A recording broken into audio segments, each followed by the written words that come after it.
এতিয়া তাত মৰিহালি।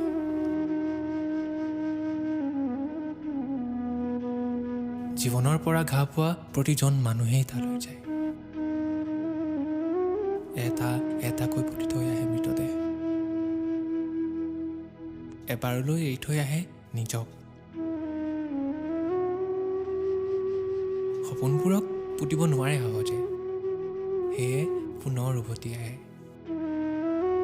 এইদৰেই হাজাৰ বাৰ মৰিছে সিহঁত।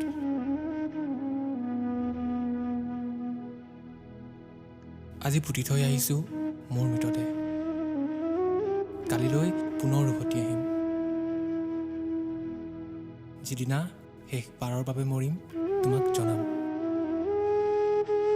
চাই যাবাহি পদূলি মুখৰ পৰাই।